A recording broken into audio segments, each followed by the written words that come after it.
Nós vamos continuar com as polêmicas, né, dessa relação Trump-Estados Unidos, Brasil, Lula versus Bolsonaro.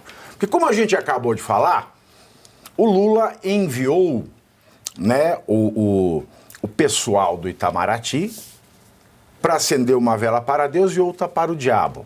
Essa é a diplomacia brasileira. Você vai lá... Parece empreiteira na época que podia doar para a eleição. Né? Você doava igual para os dois candidatos majoritários, quem ganhasse. É mais ou menos isso, essa diplomacia. Né? A gente se tornou de novo um anão diplomático, é por isso que o Brasil voltou. Deve ser por isso que o Brasil voltou, como dizem. Né? É por isso que fizeram um L. Né? L de lambisgoio, porque você vai... Aí, fora esta situação delicada, aí vai lá o Itamaraty fala, não, espero que a gente continue bem. O Lula gosta muito de você, ó, ele falou que é um Hitler repaginado, mas olha aqui, ó, tem publicado na revista que ele admira homens como Hitler. São fatos, são fatos. Agora, de acordo com a Folha, assessores de Donald Trump disseram aos aliados de Jair Bolsonaro que o presidente eleito dos Estados Unidos já discute, para o ano que vem, a criação de uma espécie de embaixador para a liberdade de expressão. O novo cargo teria como objetivo combater a perseguição de redes sociais, governos e órgãos judiciais contra influenciadores políticos e ativistas da direita pelo mundo. E o Brasil seria uma das prioridades. O nome do titular da função, caso realmente seja criada, ainda não foi definido. Mas Elon Musk é um dos especulados. Será que isso vem acontecer, professor Marcelo Suano? Espero que aconteça. Eu vou pegar alguns pontos.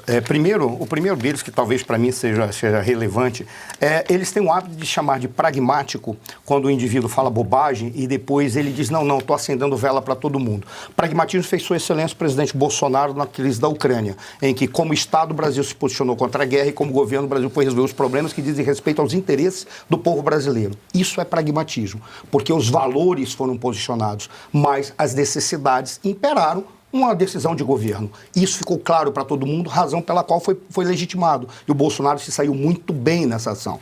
Agora, e vale lembrar que o governo Lula impediu que o Brasil vendesse os tanques ambulância para a Ucrânia. Isso já mostra um antipragmatismo com erros de valores. Por quê? Porque não perdemos dinheiro, perdemos o negócio e mantivemos um posicionamento que é contra tudo aquilo que o Ocidente estava definindo ali naquele momento. Mas deixemos isso de lado. Então eles falam que é pragmatismo porque foi acender a vela para os dois. Em termos de política externa, se ele não tivesse falado o que ele falou antes, está dentro do jogo, porque ele não interessa o que vai acontecer nos Estados Unidos, interessa a maneira como o Brasil vai se relacionar.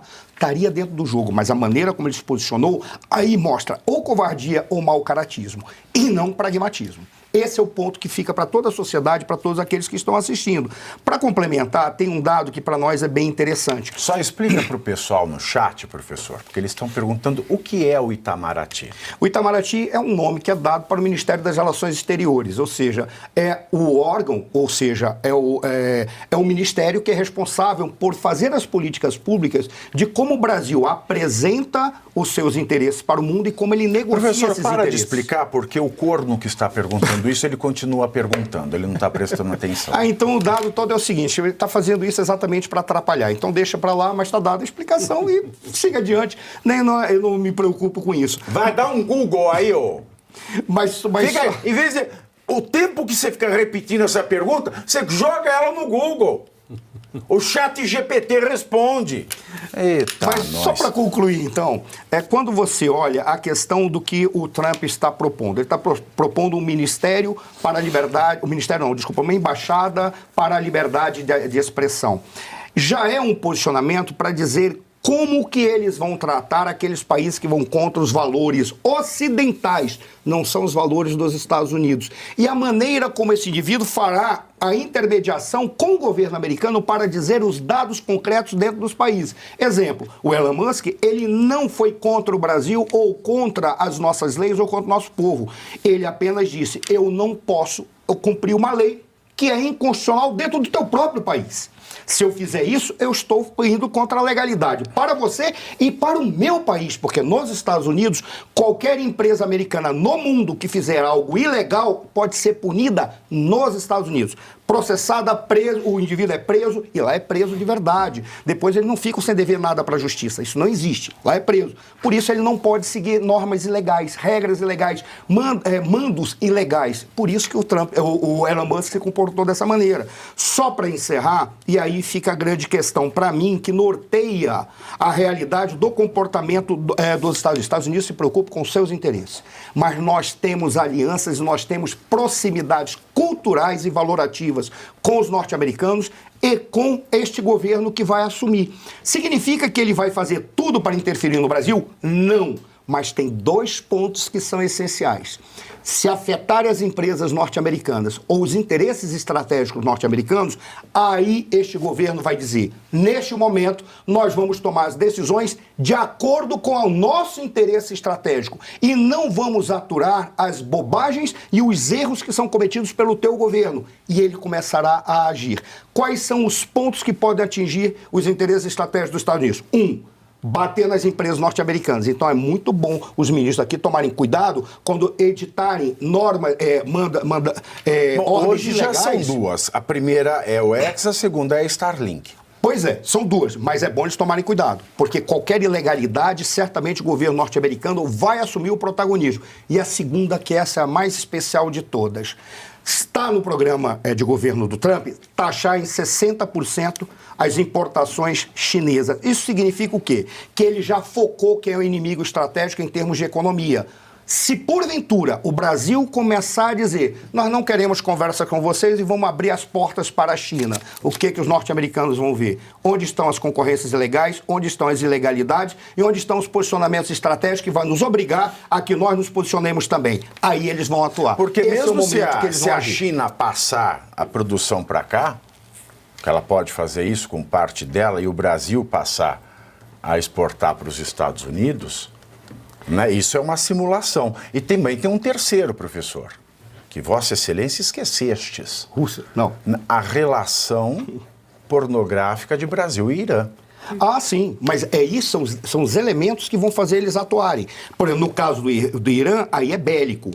É uma questão que vai além dos valores, porque o Irã é um ponto bélico no Oriente Médio que afeta os interesses norte-americanos. E eles estão ampliando as suas relações com o Brasil. Mas, para mim, o que é o mais importante disso tudo não é que os norte-americanos vão querer guerrear com o Brasil. Eles vão atuar da maneira como eles atuam. Eles fazem uma escala. Primeiro começam a identificar os problemas, depois eles começam a fazer investimentos, depois eles fazem as sanções a indivíduos que são identificados e comprovados que são tiranos. E não vai ser muito difícil de você conseguir isso aqui no Brasil. Depois eles apontam em setores econômicos. Depois eles sancionam o país. Até lá, tudo já mudou. Tem gente que vai usar peruca, hein? Todo tem mundo já gente dançou. que vai começar a usar peruca. Só a única resta vantagem. saber se é loura, se é ruiva. Pave, a única vantagem que nós temos acerca da eleição do Trump é essa possibilidade de um diálogo direto. Porque existe uma proximidade de valores. Não precisa estar depositando a fé e a esperança que os Estados Unidos venham aqui e vão resolver o problema. Eles não vão fazer isso. O que eles vão fazer é dizer, agora vocês têm um interlocutor que está entendendo a porcaria que está acontecendo no Brasil e sabe que as demandas de vocês e os gritos de vocês procedem. Tanto é verdade que estão afetando os interesses norte-americanos. Essa é a grandeza dos Estados Unidos. Eles não brincam quando afetam os seus interesses, os seus valores e, em especial, as suas empresas. E aí eles vão atuar. É bom esse pessoal tomar cuidado. Por quê? Porque quando os Estados Unidos decidem tomar uma decisão em cenário internacional, eles afetam e desequilibram todo o sistema em relação àquilo que aquele país está fazendo. E nós vamos ficar mais isolados do que nós estamos agora.